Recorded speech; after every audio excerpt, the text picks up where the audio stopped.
బహిరంగ క్షమాపణ చెప్పాలని డిమాండ్ చేశారు. గ్లోబరీనా వ్యాఖ్యలపైన రేవంత్ కి నోటీసులు పంపారు కేటీఆర్.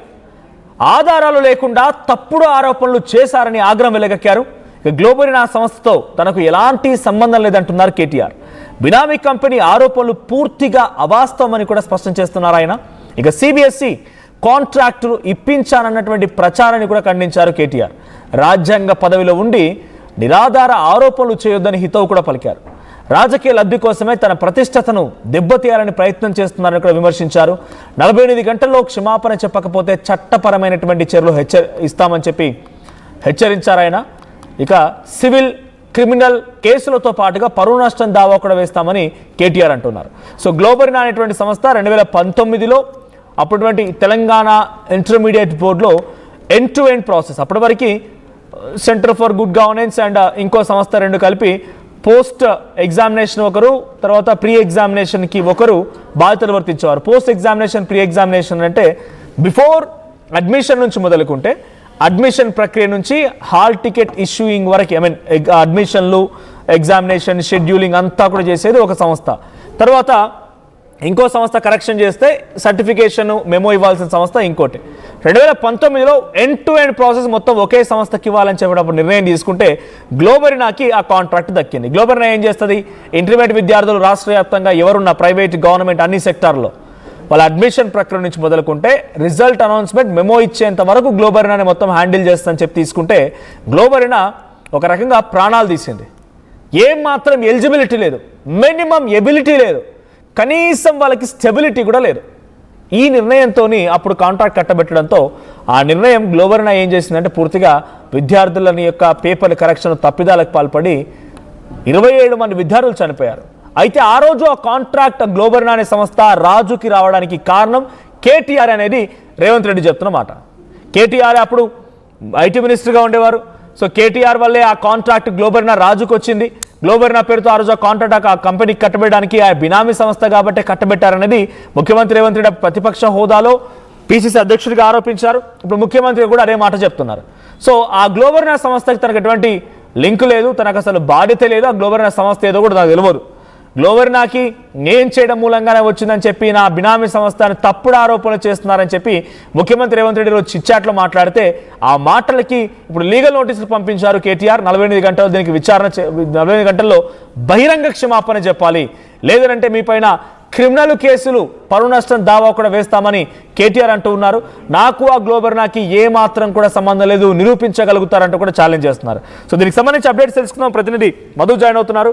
సో కేటీఆర్ లీగల్ నోటీసులు పంపించారు. గ్లోబరీనా సంస్థ పూర్తిగా కేటీఆర్ మూలంగానే ఈరోజు సిబిఎస్ఈ వరకు వెళ్ళిందని రేవంత్ రెడ్డి అంటూ ఉంటే దానికి కౌంటర్ ఇచ్చారు. లీగల్గా నోటీసులు కూడా పంపారు. ఏం జరగబోతోంది లీగల్ నోటీసులతో? ఇప్పుడు నిజంగానే ఆ ప్రమేయం ఉందా లేదా అనేది ప్రభుత్వం తేల్చే అవకాశం ఏదైనా ఉందా? టీఆర్ఎస్ అధికారం కోల్పోయిన తర్వాత, కాంగ్రెస్ అధికారంలోకి వచ్చిన తర్వాత కేటీఆర్ టార్గెట్ గా, అంటే కేటీఆర్ క్యారెక్టర్ అసాసినేషన్ జరుగుతా ఉంది అనేటువంటిది బీఆర్ఎస్ ఆరోపిస్తా ఉంది. దానికి గతంలో చేసినటువంటి కొన్ని కామెంట్స్, ఇప్పుడు ఫార్ములా ఈ రేస్ కి సంబంధించినటువంటి విషయంలో అంటే కావాలని స్పీడ్ ప్రోకో చేశారు అనేటువంటి ఆరోపణలు, తర్వాత జరిగినటువంటి ఒక వ్యక్తిగత సినిమా ఇండస్ట్రీకి సంబంధించినటువంటి వారి విడాకుల విషయంలో కేటీఆర్ కి సంబంధించినటువంటి పేరును లాగడము, అక్కడ లీగల్ నోటీస్ ఎదుర్కొన్నటువంటి పరిస్థితి కాంగ్రెస్ పార్టీ నాయకులు డైరెక్ట్ గా మళ్ళీ ముఖ్యమంత్రి రేవంత్ రెడ్డికి లీగల్ నోటీస్ పంపారు.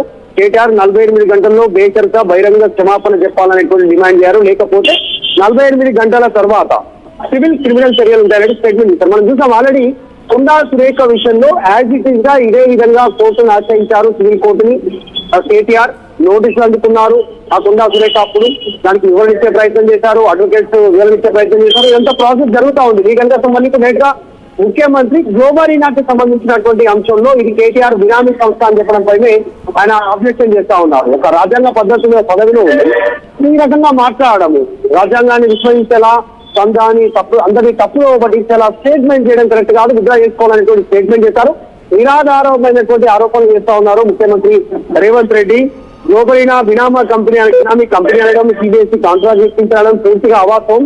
ఇది రిటర్న్ తీసుకోవాలి, క్షమాపణ చెప్పాలి, 48 గంటల్లోగా నా నోటీస్కి రెస్పాండ్ కావాలి రేవంత్ రెడ్డి అనేటువంటి ఛాలెంజ్ చేస్తా ఉన్నారు. అయితే 2019 సంవత్సరంలో ఇంటర్మీడియట్ కి సంబంధించినటువంటి విద్యార్థుల విషయంలో ఫస్ట్ ఇంటర్మీడియట్ బోర్డు దగ్గర ఈ విద్యార్థుల ఆత్మహత్యల తర్వాత మూల్యాంకనం తర్వాత పేపర్లు దిద్దిన తర్వాత ఫెయిల్ అయినటువంటి తీరు పైన ఫస్ట్ ర్యాపిడ్ గా రోడ్డు పైన కూర్చొని ధర్నా చేసింది రేవంత్ రెడ్డి. అప్పుడు రేవంత్ రెడ్డి ప్రతిపక్షంలో ఉన్నారు, పిసిసి చీఫ్ గా కొనసాగుతా ఉన్నారు. ఆ టైంలో ఆయన డైరెక్ట్ ఇంటర్మీడియట్ బోర్డు ముందు రోడ్డు పైన బైఠాయించి అదే రోజు ఇదే అలిగేషన్ చేశారు రేవంత్ రెడ్డి ప్రతిపక్షంలో ఉన్నప్పుడు. ఇప్పుడు ముఖ్యమంత్రి అయిన తర్వాత కూడా సేమ్ అదే అలిగేషన్ కేటీఆర్ తీసుకొని చేస్తా ఉన్నారు. డైరెక్ట్ గా గ్లోబరీనా కేటీఆర్ బినామీ సంస్థ అనేటువంటి రేవంత్ రెడ్డి క్లెయిమ్ చేస్తా ఉన్నారు. డైరెక్ట్ గా ఆయన మాట్లాడుతా ఉన్నారు. కాబట్టి మరి ముఖ్యమంత్రి రెస్పాండ్ అవుతారా? ఆయన నోటీస్ తగ్గి కేటీఆర్ నోటీస్ తగ్గి ఏదో చూడాలి. రేపు ధర్నా ఉంది ఇందిరా పార్క్ దగ్గర. సో కేటీఆర్ దీనిపైన కూడా మరింత గట్టిగా మాట్లాడేటువంటి అవకాశం ఉంది.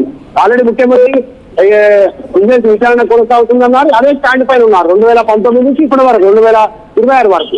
అప్పుడు ఏం జరుగుతుందో చర్చ అయితే కొనసాగుతా ఉంది. చూడాలి ముఖ్యమంత్రి రెస్పాండ్ అవుతారో లేదా KTR notice. Right, thank you. So మొత్తంగా సివిల్ క్రిమినల్ కేసులతో పాటుగా పరువు నష్టం దావా కూడా వేస్తామని ముఖ్యమంత్రికి ఒక రకమైనటువంటి వార్నింగ్ ఇస్తున్నారు కేటీఆర్. డైరెక్ట్గా నాపై తప్పుడు ఆరోపణలు చేస్తున్నారు, నాకు సంబంధం లేని విషయాన్ని అంటగడుతున్నారు, నాకు ఎటువంటి ప్రమేయం లేదు, నా బినామీ సంస్థ కాదు, గతంలో చెప్పాను ఇప్పుడు మళ్ళీ చెప్తున్నాను. ఇది కేటీఆర్ డైరెక్ట్గా ఆయన వర్షన్. సో కేటీఆర్ ఏమంటున్నారంటే గ్లోబరీనా సంస్థ నాది కాదు, గ్లోబరీనాతో నాకు పదే పదే లింకులు పెడితే నేను డెఫినెట్గా చట్టరీత్యా ముందుకు వెళ్తాననే రకంగా ఆయన చెప్తున్నారు. గతంలో కూడా కొంతమంది హీరోయిన్లకు సంబంధించిన విషయంలో కొండా సురేఖ మాట కానివ్వండి, తర్వాత చాలా మంది మాట్లాడుతున్న మాటలు కూడా లీగల్ నోటీసులు సర్వ్ చేశారు.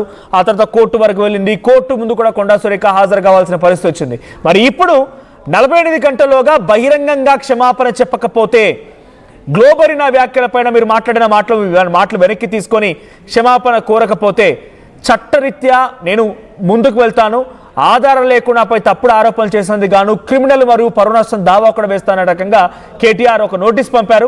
మరి ఇప్పుడు కేటీఆర్ నోటీస్కి ముఖ్యమంత్రి రేవంత్ రెడ్డి ఎలా రియాక్ట్ అవుతారు? కేటీఆర్ నోటీసుల పైన కాంగ్రెస్ పార్టీ ఇంకో అడుగు ముందుకు వేసి నిజంగా ఆయన ప్రమేయం ఉందా లేదని దానిపైన ఎలాంటి అంశాలను తేల్చబోతుందో చూడాల్సిన అవసరం అయితే ఉంది. బట్ మీకు ఇంకో విషయం చెప్పే ప్రయత్నం చేస్తాను నేను. జూనియర్ కోఎంట్, సో కోఎంట్ అనేటువంటి ఆ సంబంధించినటువంటి ఆ సంస్థ కూడా గ్లోబరీనాదే. గ్లోబరీనా అండ్ జూనియర్ కోఎంట్ రెండు కూడా ఒకేకి సంబంధించినటువంటి వ్యక్తివి. రాజు అనే వ్యక్తి ఆ రోజు గ్లోబరీనా పేరుతో తెలంగాణలో 2019లో విద్యార్థుల యొక్క ఇంటర్మీడియట్ ఎగ్జామినేషన్ పేపర్స్ని కరెక్ట్ చేస్తానని చెప్పి తప్పిదాలకు పాల్పడి. ఇక్కడ ఇంట్రెస్టింగ్ ఇంకో థింగ్ ఏంటంటే, ఎందుకంటే ఆర్టీవీ చాలా లోతులోకి వెళ్ళింది. కోఎంట్ సిబిఎస్ఈ అనేది కొన్ని లక్షల మంది విద్యార్థులకు సంబంధించినటువంటి పేపర్లను కరెక్షన్ చేసింది. కాబట్టి ఇక్కడ మీరు కనబడుతున్నటువంటి ఆ ఫోటోలో కనిపించే వ్యక్తే he is the main accused person. ఆ రోజు అయినటువంటి 27 మంది మరణాలకు కానివ్వండి, సిబిఎస్ఈ తప్పిదాల వల్ల అనేక అంశాలు చర్చకు వచ్చినాయి. అన్నిటి కూడా ఈయనే అసలు ముద్దాయి. సో ఈ ముద్దాయిన పదాన్ని వాడడానికి కొంత న్యూస్ రూమ్ నుంచి కరెక్ట్ కాదేమో, but he is the main culprit person. ఆయన దీంట్లో ప్రధానమైనటువంటి నిందితుడు కావాల్సిన అవకాశం ఉండేది. కానీ 2019లో పూర్తి స్థాయి ఎండ్ టు ఎండ్ మొత్తం నేనే చేస్తానని చెప్పి తీసుకున్నటువంటి కాంట్రాక్ట్లో ఏ మాత్రం కూడా ఎబిలిటీ లేదు. ముందుగా అడ్మిషన్ ప్రక్రియలోనే పూర్తిగా తడబాటు గురయ్యారు. హాల్ టికెట్ ఇష్యూలో కూడా చాలా మందికి హాల్ టికెట్ ఇష్యూ కాలేదు. ఇవన్నీ గమనించినటువంటి అప్పుడు తెలంగాణ బోర్డు, ఇంటర్మీడియట్ బోర్డు వెంటనే ఈ వ్యక్తిని కేవలం కరెక్షన్ వరకే పరిమితం చేసి ముందుదంతా కూడా ఇదంతా మంత్లీ సెంటర్ ఫర్ గుడ్ గవర్నెన్స్కి ఇచ్చేసింది. సో కరెక్షన్ కరెక్ట్గా చేశారంటే కరెక్షన్ పూర్తిగా తప్పిదాలతోని అవకతవకలకి పాల్పడి కంప్లీట్ మిస్కాల్కులేషన్ మిస్కరెక్షన్తోని విద్యార్థుల రిజల్ట్స్ అనౌన్స్ చేస్తే 27 మంది విద్యార్థులు ప్రాణాలు తీసుకున్నారు. ఆ తర్వాత మళ్ళీ పేరు మార్చుకొని కోఎంట్ పేరుతోని 2023లో కూడా మళ్ళీ ఎంట్రీ ఇచ్చే ప్రయత్నం చేశాడు. చివరిగా తెలంగాణ రాష్ట్రంలో బీఆర్ఎస్ పార్టీ గవర్నమెంట్గా చివరి దశలో ఉన్నప్పుడు మళ్ళీ ఎంట్రీ ఇచ్చాడు.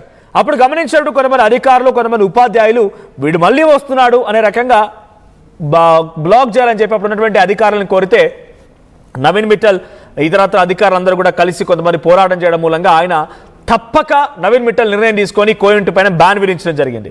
ఇక్కడ నుంచి మళ్ళీ సిబిఎస్ఈ పేరుతో సిబిఎస్ఈ కరెక్షన్లు చేస్తానని చెప్పి సెంట్రల్కి పోయి సుమారుగా 500 కోట్ల రూపాయల కాంట్రాక్ట్ని ఎటువంటి ఎబిలిటీ లేకుండానే, ఎటువంటి కనీసం అర్హతలు లేకుండానే, మరి అక్కడ ఆ సిబిఎస్ఈ కాంట్రాక్ట్ ఇచ్చిన వాళ్ళు ఎలా ఇచ్చారో తెలియదు, కనీసమైన అర్హతలు లేకుండానే కోఎంట్ పేరుతోని మళ్ళీ సేమ్ అక్కడ కరెక్షన్లు చేసి సిబిఎస్ఈలో కూడా అనేక అవకతవకలకు పాల్పడి సిబిఎస్ఈ పేపర్ కరెక్షన్ ఏం జరిగిందో మీరు చూశారు.